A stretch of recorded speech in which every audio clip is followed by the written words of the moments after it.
ঘরে অশান্তি বেশি হলে এই দোয়া ৪১ বার পড়ুন। সারা জীবন সুখে শান্তিতে থাকবেন। আজকেই উন্নতি শুরু হবে ইনশাআল্লাহ। তো প্রিয় ভাই, আপনি দুনিয়াতে যতই পয়সা ইনকাম করেন, বড় চাকরি করেন, যাই করেন না কেন, যদি বাড়িতে ঘরে এসে শান্তি না পান, তাহলে প্রকৃতি সুখী হতে পারবেন না। আর সুখ টাকা পয়সাতে কিনা পাওয়া যায় না। আর যদি পাওয়াই যেত, তাহলে সবচেয়ে বড় পৃথিবীর মধ্যে এখন ধনী হলো বিল গেটস। তাহলে স্বামী স্ত্রী বিচ্ছেদ হতো না। যারা কোটি কোটি টাকা ইনকাম করে, তাদের স্বামী স্ত্রীর সম্পর্ক নষ্ট হতো না। তো প্রিয় ভাই, শান্তি সুখ এইগুলি টাকা দিয়ে কিনে পাওয়া যায় না। এগুলিকে আল্লাহ রাব্বুল আলামিনের কাছ থেকে চেয়ে নিতে হয়। সুখের মালিক হলো আল্লাহ, শান্তির মালিক আল্লাহ। তো সুখ শান্তির মালিক যখন আল্লাহ, তার কাছে চাইবেন কিভাবে?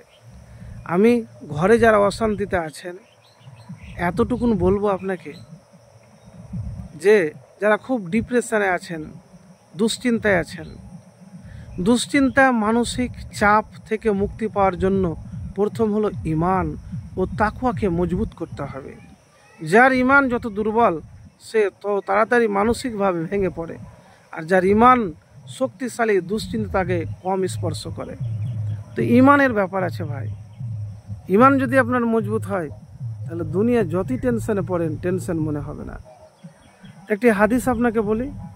আবু সাঈদ খুদরি রাদিয়াল্লাহু তাআলা থেকে বর্ণিত, তিনি বলেন, একবার রাসূল সাল্লাল্লাহু আলাইহি সাল্লাম মসজিদে প্রবেশ করে সেখানে আবু উমামা নামক এক আনসারী সাহাবীকে দেখতে পেয়ে তাকে বললেন, হে আবু উমামা, কি ব্যাপার? আমি তোমাকে নামাজের ওয়াক্ত ছাড়া মসজিদে বসে থাকতে দেখছি। তখন তিনি বলেন, সীমাহীন দুশ্চিন্তা ও ঋণের বোঝার কারণে আমি বসে আছি, হে আল্লাহর রাসূল সাল্লাল্লাহু আলাইহি সাল্লাম। তখন নবীজি তাকে বললেন, আমি কি তোমাকে এমন কিছু বাক্য শিখিয়ে দিব না? তুমি তা বললে আল্লাহ তোমার দুশ্চিন্তা দূর করবেন এবং তোমার ঋণ পরিশোধের ব্যবস্থাও করে দিবেন। তখন তিনি বললেন, জি ইয়া রাসূলুল্লাহ, হে আল্লাহ রাসূল। তখন নবীজি বললেন, তুমি সকাল সন্ধ্যা এই দোয়াটি পাঠ করবে। সাহাবী তখন দোয়াটি পাঠ করতে লাগলেন, আল্লাহুম্মা ইন্নী আউযু বিকা মিনাল হাম্মি ওয়াল হাযানি ওয়া আউযু বিকা মিনাল আজজি ওয়াল কাসালি ওয়া আউযু বিকা মিনাল জুবনি ওয়াল বুখলি ওয়া আউযু বিকা মিন গলাবাতিদ দাইনি ওয়া কাহিরির রিজাল।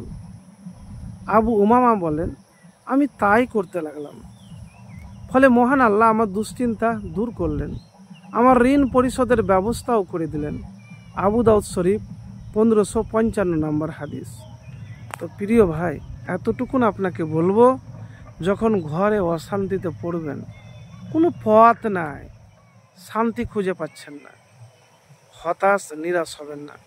এই দোয়াটি বারবার পাঠ করবেন আপনি।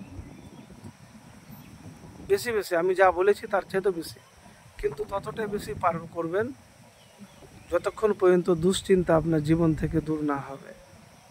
তো প্রিয় ভাই, মানুষ ধনী হোক গরিব হোক, যেই হোক না কেন, পরিবারে ঘরে শান্তি না পেলে, অশান্তি থাকলে, সে কখনো দুনিয়ার সুখী ব্যক্তি হতে পারে না, জীবনে আসল উন্নতি করতে পারে না। নিজের পরিবারই তো সুখী নাই, ঘরে সুখী নাই, তার উন্নতি আর কি হবে? তো আপনার আর্থিক কষ্টও দূর হবে, দুশ্চিন্তাও দূর হবে, সব কিছু ইনশাআল্লাহ জীবন থেকে দূর হয়ে যাবে এই দোয়ার আমল করতে গেলে।